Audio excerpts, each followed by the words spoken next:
বাংলাদেশের সবচেয়ে পাওয়ারফুল প্রতিমন্ত্রী মাফিয়া মীর শাহ আলমের স্বজনপ্রীতি, পারিবারিকীকরণ এবং দুর্নীতি নিয়ে বানানো আমার ভিডিওটি 24 ঘন্টার মধ্যে হঠাৎ করে ফেসবুক থেকে রিমুভ করে দেয়। রিমুভ করার আগে মাত্র 23 ঘন্টার মধ্যে ভিডিওটার ভিউ 450K প্লাস পার হয়ে যায়। যদিও এটা 1 মিলিয়ন পর্যন্ত ছাড়াতে পারতো, কিন্তু ভিডিও রিমুভ করে তারা ক্ষান্ত হয় নাই। ভিডিও রিমুভ করার পাশাপাশি ইনবক্সে আমাকে গালাগালি, নানা ধরনের হুমকি দামকি, এমনকি ডেথ থ্রেট পর্যন্ত দিতে শুরু করে। শুধু ডেথ থ্রেটই না, কি ধরনের গালাগালি করে তার সবচাইতে ভালো গালাগালির একটা উদাহরণ আমি আপনাদেরকে এখানে শোনাচ্ছি। তুই আগে নিরপেক্ষভাবে ভিডিও বানাইতি, ইদানিং তুই দেখতেছি মানে জামাতের ফান্ডিং এ বিএনপি বিরোধী ভিডিও বানাইতেছস। এর আগেও তুই তারেক রহমানকে খাম্বা টাম্বা এগুলো বলছস, ঠিক আছে? একদম অ্যাক্টিভিজম তোমার ফুটকি দিয়ে ঢুকিয়ে দিব ছেলে। বাসা কুমিল্লায় থাকো না, একদম বলে দিব। অ্যাক্টিভিজম আমাদেরকে শিখাইতে আসছো, তাই না? তুমি যেভাবে সরকারের সমালোচনা করো, এগুলো হচ্ছে মানে জামাতি তোমার বয়ান মানে মার্কেটে ছাড়ো আর কি, ঠিক আছে?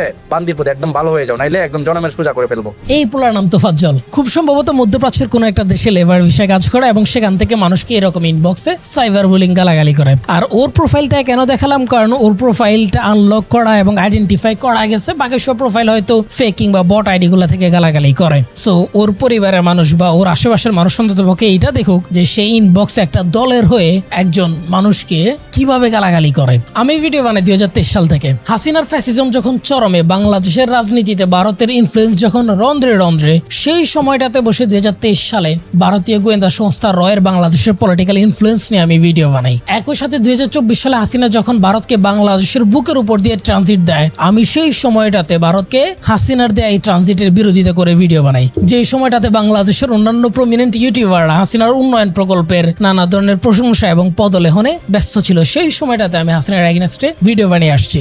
একই সাথে বিএনপি ক্ষমতা আসলে জুলাই সনদ নিয়ে, বিএনপির গড়িমসি, বিএনপির ম্যানিফেস্টো নিয়ে আমি সমালোচনা করে ভিডিও বানাই। ইভেন বাংলাদেশের সবচাইতে প্রমিনেন্ট পলিটিশিয়ান সালাউদ্দিন আহমেদের যে স্বরাষ্ট্র মন্ত্রণালয় এবং সালাউদ্দিন আহমেদের যে স্বরাষ্ট্র মন্ত্রণালয়ের ব্যর্থতা, সেই ব্যর্থতা নিয়ে আমি ভিডিও বানাই এবং সালাউদ্দিন আহমেদকে পদত্যাগ করতে বলি। সো এই পর্যন্ত এই যে হাসিনার তীব্র ফ্যাসিজম থেকে শুরু করে নতুন গণতান্ত্রিক সরকারের বড় বড় পলিটিশিয়ানদের নিয়ে আমি ভিডিও বানাই। এখন পর্যন্ত আমার কোনো ভিডিও রিমুভ করা হয় নাই, ফেসবুক থেকে হোক, ইউটিউব থেকে হোক। আমাকে গালাগালি করেছে, গালাগালি, হুমকি দামকি, এগুলো একদম নর্মাল 2023 সাল থেকে শুনে আসতেছি। সেগুলো আমার গায়ে হয়ে গেছে। ইভেন ডেথ থ্রেট যে আমি আগে পাইনি, বিষয়টা এমন আগেও পেয়েছি, এখনো পাচ্ছি। আমার পেজ রেস্ট্রিক্টেড করে রাখছে আগের সময়টাতে, কিন্তু এখন পর্যন্ত আমার কোনো ভিডিও ফেসবুক এবং ইউটিউব থেকে রিমুভ করা হয় নাই। বাট এই টাইমে সালাউদ্দিন আহমেদ এবং তারেক রহমানের সমালোচনা করার পরও ভিডিও রিমুভ করা হয় নাই, শুধুমাত্র মীর শাহ আলমের সমালোচনা নয়, তার দুর্নীতির মুখোশ উন্মোচন করার কারণে ফেসবুক থেকে আমার ভিডিও রিমুভ করে দেওয়া হচ্ছে, আমার ফেসবুক পেজ রেস্ট্রিক্টেড করে দেওয়া হয়েছে,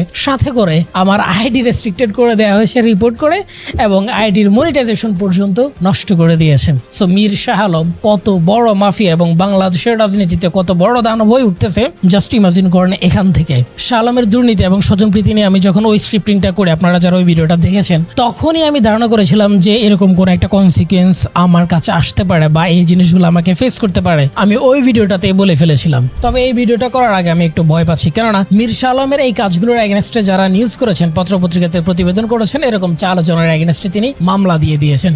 গালাগালি, হুমকি দামকি, পলিটিক্যাল অ্যাক্টিভিজম করতে গেলে এগুলো একেবারে নর্মাল ডাল ভাতের মতো, সেগুলো সহ্য হয়ে গেছে, এগুলো খুব একটা মাথায় নেই না। কিন্তু যখন একজন ব্যক্তির দুর্নীতির, স্বজনপ্রীতির এক্সপোজ করার কারণে যখন আপনাকে কেউ ডেথ থ্রেট দেয়, আপনার পেজ রেস্ট্রিক্টেড করে দেয়, আপনার ভিডিও উড়িয়ে দেয়, আপনাকে দুনিয়া থেকে সরিয়ে দেওয়ার হুমকি দেয়, তখন আমাদেরকে ভাবতে হয় এক শকুন থেকে, এক হায়না থেকে, এক দানব থেকে দেশকে রক্ত দিয়ে মুক্ত করে আমরা আরেক দানবের মুখোমুখি পড়লাম কিনা। আমাদেরকে এটাও ভাবতে হয় যে গণতন্ত্রের মূলার আড়ালে, গণতন্ত্রের মুখোশের আড়ালে আমাদের দেশকে নতুন কোন স্বৈরতন্ত্র চেপে বসেছে কিনা বা চেপে ধরেছে কিনা। যদি তাই হয়, মানে নতুন কোন স্বৈরতন্ত্র যদি এই দেশকে আবার চেপে ধরতে চায়, এই দেশের মানুষের উপর নতুন কোন স্বৈরতন্ত্র কায়েম হতে চায়, তাহলে যতক্ষণ পর্যন্ত এই জীবন আছে ততক্ষণ পর্যন্ত এই দেশের পক্ষে, দেশের মানুষের পক্ষে, সত্যের পক্ষে কথা বলেই যাব। 24 পরবর্তী সময়ে এতগুলো মানুষ প্রাণ দেওয়ার পরবর্তীতে আর নতুন কোন স্বৈরাচার, নতুন কোন দানব আমরা দেখতে চাই না।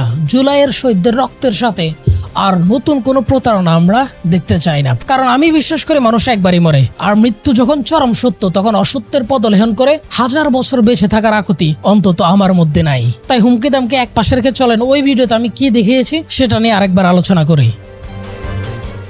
শাহ আলম তার 2 ছেলে নামে এবং বংশের নামে 3টি ইউনিয়নের নামকরণ করেছে। ইভেন লন্ডন প্রবাসী বাতিজির নামে একটা ইউনিয়নের নামকরণ করেছে। আর সংসদে শাহ আলম বলেন এই জিনিসগুলো নাকি মিরাকেলি হয়ে গেছে, তিনি ইন্টেনশনালি এই নামকরণগুলো করে নাই। ইভেন ওইগুলোর আগে শুনানি পর্যন্ত হয়েছে, সেই শুনানিতে এই নামগুলো ডিসাইড করা হয়েছে। স্থানীয় প্রশাসন, উপজেলা নির্বাহী অফিসার এবং জেলা প্রশাসক যাচাই বাছাই করে গণশুনানি করে সৈয়দপুর ইউনিয়নটি যেহেতু গাবতলী এবং সোনাতলা উপজেলা সীমান্তে, এই কারণে সৈয়দপুরের সাথে নাম মিল করে সীমান্তবর্তী হওয়ায় নতুন ইউনিয়নের নাম করেছেন সীমান্ত ইউনিয়ন। আর আমি ওই ভিডিওতে 2টা পত্রিকা থেকে দেখিয়েছি শুনানির কথা গ্রামের মানুষ জানেই না, স্থানীয় বিএনপি নেতারাই ওই নামগুলোর প্রস্তাব দিয়েছেন। তো সুতরাং আমি ওই ভিডিওতে স্পষ্টভাবে পত্রিকার মাধ্যমে দেখিয়েছি যে সংসদে দাঁড়িয়ে শাহ আলম জাস্ট মিথ্যাচার করেছেন।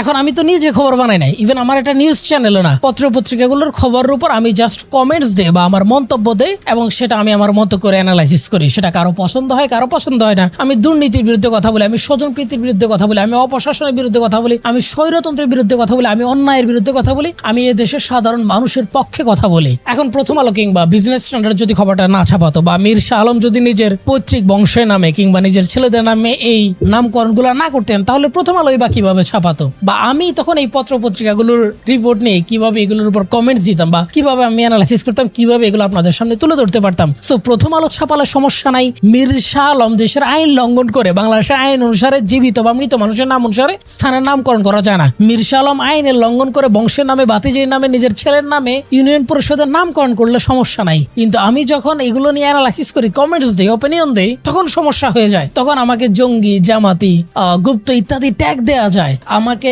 গালাগালি করা যায়, আমাকে ডেথ থ্রেট দেওয়া যায়, আমার ভিডিও উড়িয়ে দেওয়া যায়, আমার পেজ রেস্ট্রিক্টেড করে দেওয়া যায়। মানে হোয়াট এ হিপোক্রেসি! হিপোক্রেসিরও তো ভাই একটা সীমা থাকে। हिपोक्रेसी की भी सीमा होती है।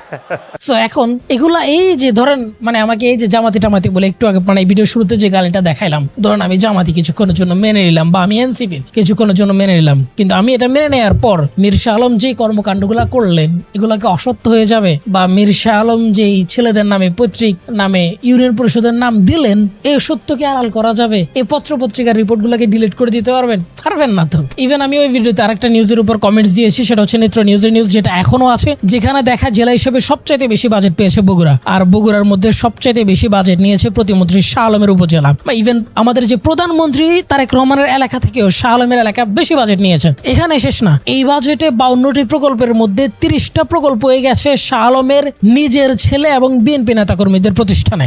দেশের আইন লঙ্ঘন করে 42 কোটি টাকার প্রকল্পকে ভেঙে 16 ভাগ করা হয়, তার মধ্যে 5 ভাগই দেওয়া হয় নিজের ছেলেকে। অর্থাৎ 42 কোটি টাকার প্রকল্পের 3 ভাগের 1 ভাগ শাহ আলম নিজের ছেলের প্রতিষ্ঠানকে দেয়, যেটা কনফ্লিক্ট অফ ইন্টারেস্ট, যেটা আইন বিরোধী। এই কাজটা করার কারণে মানে দলকানা যারা আছে তারা বা বিএনপির লোকেরা এই শাহ আলমের সমালোচনা না করে যারা এই সত্যটাকে এক্সপোজ করতেছে, তুলে ধরতেছে, তাদেরকে গালাগালি করতেছে। ইভেন আপনি দেখেন উনি যে মিনিস্ট্রির, উনি যে মন্ত্রণালয়ের, সেই মন্ত্রণালয়ের মন্ত্রী কিন্তু মির্জা ফখরুল ইসলাম আলমগীর। ফখরুল ইসলাম আলমগীর সাহেবের এগেনস্টে কিন্তু এই ধরনের অভিযোগ আসে নাই, যেটা মীর শাহ আলমের এগেনস্টে আসছে। সো মীর শাহ আলম যদি এই কাজ না করতে, আইন লঙ্ঘন করে সবচেয়ে বেশি বাজেট ওনার উপজেলায় না নিয়ে যেতেন, ওনার ছেলেকে সবচেয়ে বেশি বাজেট না দিতেন, ওনার ছেলেদের নামে যদি তিনি ইউনিয়ন পরিষদের নামকরণ না করতেন, ওনার ভাতিজের নামে যদি নামকরণ না করতেন, তাহলে নেত্র নিউজ, ডেইলি স্টার, প্রথম আলো এগুলো ছাপাতো কোথা থেকে? ইভেন নেত্র নিউজ যে প্রতিমন্ত্রী শাহ আলমের দুর্নীতি এক্সপোজ করলো, শাহ আলমকে এখন পর্যন্ত সেটা বলতে পেরেছে যে নেত্র নিউজ যে খবরটা ছাপিয়েছে এটা প্রোপাগান্ডা, মিথ্যা। এই কথাটা শাহ আলম এখন পর্যন্ত বলতে পারে নাই। শাহ আলম তো এখন পর্যন্ত বলতে পারে নাই যে সে তার এলাকায় বাজেট নেয় না এবং তার ছেলের প্রতিষ্ঠানকে কনফ্লিক্ট অফ ইন্টারেস্টে গিয়ে সবচেয়ে বেশি কাজ দেয় নাই। এই কথা তো তিনি এখন পর্যন্ত বলতে পারেন নাই। নেত্র নিউজের এই খবর তো তিনি অস্বীকার করতে পারেন নাই। তার মানে নেত্র নিউজের এই খবর সত্য, শাহ আলম সেই দুর্নীতিগুলোর সাথে যুক্ত। এবং শাহ আলম সম্পর্কে যে শুধুমাত্র আমরা কথা বলেছি বিষয়টা এমন না। বাংলাদেশের বিবিসির মানে প্রভাবশালী জার্নালিস্ট, এক সময়ের সাবেক জার্নালিস্ট আকবর হোসাইনও শাহ আলম সম্পর্কে প্রশ্ন তুলেছেন। বিএনপির অনেক বড় অ্যাক্টিভিস্ট, বিএনপির অনেক পুরনো অ্যাক্টিভিস্ট রুমি আহমেদও শাহ আলম সম্পর্কে বিএনপিকে সচেতন করেছেন। আমরা দেখেছি গোলাম মাওলা রনি পর্যন্ত শাহ আলমকে নিয়ে কথা বলেছেন। বর্তমান সরকারের একজন প্রতিমন্ত্রী, তাকে নিয়ে যে আলোচনা হচ্ছে, সমালোচনা হচ্ছে, এটি আমার জিন্দেগিতে কখনো কোনো মন্ত্রী বা প্রতিমন্ত্রীকে নিয়ে এইরকম আলোচনা দেখিনি। নেতিবাচক হোক, ইতিবাচক হোক। সো এই শাহ আলম নতুন ফেনোমেনা বা নতুন করে যে এই যে দানব হয়ে উঠতেছে, এই জিনিসগুলোর এগেইনস্টে কথা বলার কারণে আপনি যখন আমার পেজ রেস্ট্রিক্টেড হয়ে যায়, আমাদের ভিডিও বানানো বন্ধ করে দিতে বলেন, আমাদেরকে হুমকি দামকে দিতে বলেন, তখন কিন্তু আমাদেরকে নতুন করে ভাবতে হয়। এরপর দেখেন শিবগঞ্জ পাইলট বালিকা উচ্চ বিদ্যালয়ের নাম পরিবর্তন করে শাহ আলমের নামে শিবগঞ্জ মীর শাহে আলম পাইলট বালিকা উচ্চ বিদ্যালয়ের নামকরণের প্রস্তাব করা হয়। ওনার নামে দুর্নীতির অভিযোগ আসে, ওনার পিএস এর নামে ঘুষ ও প্রশ্ন ফাঁস বাণিজ্যের অভিযোগ আসে। একজন ব্যক্তি যখন মোর দ্যান মিনিস্টার হয়ে ওঠে, মোর দ্যান প্রাইম মিনিস্টার হয়ে ওঠে, এত প্রভাবশালী হয়ে ওঠে, তার এই ক্ষমতার উৎস কি বা তিনি এই কাজগুলা কিভাবে করতেছেন? এই 3 মাসে বিএনপির অন্য কোনো মন্ত্রীর নামে এত অভিযোগ নাই, ওনার নামে এত অভিযোগ কেন? এগুলো নিয়ে যখন বিএনপির ভেতরে মানুষ প্রশ্ন করে না, এবং বিএনপির ভেতরে মানুষ যখন, বাইরে মানুষও যখন এই দানবের এগেনস্টে কথা বলতে শুরু করে, তাদেরকে হুমকি দামকি দেয়, গালি দেয়, তাদেরকে হত্যার হুমকি দেয়, তখন কিন্তু এটা ভালো মেসেজ দেয় না। ইভেন আমরা যে সমালোচনা করি সেই সমালোচনা খুব একটা ফেলা যায় না, কিছুটা হলেও কাজে দেয়। মীর শাহ আলমের 2 ছেলের নামে করা 2টা ইউনিয়নের নাম পরিবর্তন করার জন্য প্রধানমন্ত্রী নিজে হস্তক্ষেপ করেন এবং সেগুলোর নাম পরিবর্তন করার জন্য নির্দেশ দেন। কিন্তু এতে মীর শাহ আলম কিন্তু খুব একটা ঠকেন নাই। মীর শাহ আলম নিজ বংশের নামে 2 ছেলের নামে ভাতিজির নামে 4টা নামকরণ করতে চায়, প্রধানমন্ত্রী হস্তক্ষেপ করে 2টা বাদ দিতে বলে। সো এখনো 2টা কিন্তু তার বংশের এবং ভাতিজির নামে হচ্ছে। সো উনি কিন্তু লাভেই আছে। আবার নিজের ছেলের প্রতিষ্ঠানকে উপজেলা বাজেটের সবচেয়ে বড় অংশ দেওয়ার পরও তিনি স্টিল ওই পদে বহাল তবিয়তে আছেন, এবং তার এই যে দুর্নীতির খবরগুলো ছাপানোর কারণে 4 জন সাংবাদিকের এগেনস্টে মামলা করে দেওয়া হয় এবং 1 জন সাংবাদিককে গ্রেপ্তার পর্যন্ত করা হয়। এর থেকে বোঝা যায় শাহ আলম কতটা পাওয়ারফুল, এবং শাহ আলমের ক্ষমতার একটু ভাটা পড়ে নাই। সেই ক্ষমতার জোরে বা সেই পাওয়ার জোরে দেখা গেছে এই ভিডিওর উপরে আবার আমার নামে কোনো একটা মামলা হয়ে যেতে পারে, কেউ মামলা করে দিতে পারে, বা আমাকেও অ্যারেস্ট করে নিতে পারে বা তুলে নিতে পারে। কারণ বাংলাদেশে অ্যারেস্ট করার জন্য, তুলে নেওয়ার জন্য আইনশৃঙ্খলা বাহিনীর কোনো আইন লাগে না, মনের মাধুরী মিশিয়ে মামলা দেয়া যায়। তবে পলিটিক্যাল সায়েন্স নিয়ে ব্যাচেলর করার কারণে দেশের আইন, দেশের সংবিধান নিয়ে কিছুটা ধারণা তো অন্ততপক্ষে আমার মধ্যে আছে, কিছুটা জ্ঞান তো আমার মধ্যে আছে। ইভেন আমাদের সাউথ এশিয়ান দেশগুলোর সংবিধান এবং আইন নিয়ে কিছুটা পড়াশোনা তো আছে। আমি যা করতেছি, যে ভিডিওগুলো বানাচ্ছি, সবটুকুই আমাদের দেশের সংবিধান এবং আইনের মধ্য থেকে। এই যে ধরেন আমার যে ভিডিওগুলো, ধরেন এই ভিডিওটাই আমাদের যে সাংবিধানিক রাইট আছে, আমি জানি আমাদের সংবিধান আমাদেরকে কি রাইট দেয়, আমাদের কি রাইট প্রিজার্ভ করে। ধরেন আমাদের সংবিধানের 3য় ভাগের 1ম অনুচ্ছেদের 1ম অংশের 39-এর 1 অনুচ্ছেদে আমাদের চিন্তা ও বিবেকের স্বাধীনতা দিয়েছে। 39-এর 2-এর ক প্রত্যেক নাগরিকের বাক স্বাধীনতা, আর 39-এর 2-এর খ সংবাদ মাধ্যমের স্বাধীনতা দিয়েছে। কিন্তু পলিটিক্যাল সায়েন্সের পুঁথিগত ছাত্রের বাইরে আমি একজন দেশের নাগরিক, আর দেশের বাস্তবতাও আমি জানি যে দেশ আসলে এই সংবিধান দিয়ে চলে না, দেশ চলে ক্ষমতা দিয়ে। ক্ষমতা যার, সংবিধান তার। যিনি ক্ষমতায় আছেন তিনি সংবিধান রচনা করেন এবং ওইভাবে শাসন করেন। সংবিধান রচিত হয় শুধুমাত্র শাসন করার জন্য। আমরা যারা শাসিত হই তাদেরকে শাসন করার জন্য, তাদেরকে জালে আটকানোর জন্য। সংবিধানে জালে কোনো ক্ষমতাসীনরা আটকা পড়ে না, যেমনটা আটকা পড়ে নাই হাসিনার গুম, খুন, ক্রসফায়ার। এই কোনো কিছুই কিন্তু সংবিধান দিয়ে আটকানো যায় নাই। নতুন করে সংবিধানের ব্যাখ্যা এক একজন এক একভাবে দিচ্ছেন, সংবিধান দিয়ে মানুষকে বোকা বানাচ্ছেন। কিন্তু যারা ক্ষমতার শীর্ষে আছেন তারা কিন্তু সংবিধানের ধরাছোঁয়ার মধ্যে পড়তেছেন না। তার মধ্যে অন্যতম উদাহরণ মীর শাহ আলম। আর এই যে সংবিধান, দেশ, জাতীয়তাবাদ, এই জিনিসগুলো, এই ফেনোমেনাগুলো কিন্তু খুব পুরানো না, এই জিনিসগুলো নতুন। 300-400 বছর আগে নিকোলো ম্যাকিয়াভেলিরা সে ধারণাগুলো নিয়ে, দেশের ধারণাগুলো নিয়ে আসছেন। জন লকরা সংসদীয় গণতন্ত্র পদগুলা দেখিয়েছেন। সো এরপর থেকে মানে ফর্মাল হইতে মানুষকে রুল করার জন্য এই সংবিধান, এই জিনিসগুলো তৈরি হয়েছে। তাহলে এই সংবিধানের কথাগুলো শুনতে ভালো মনে হলেও এই জিনিসগুলো আসলে বাস্তব জীবনে আমরা দেখি না। দেখলে আমরা হাসিনার গুম খুম আটকাতে পারতাম, দেখলে আমরা এই মীর শাহ আলমদের মতো দানবদেরকে আমরা আটকাতে পারতাম। একদল মানুষ তাদের দালালি করতো না। দেশ চলে আসলে ক্ষমতা দিয়ে, দেশ চলে আসলে শাসন দিয়ে।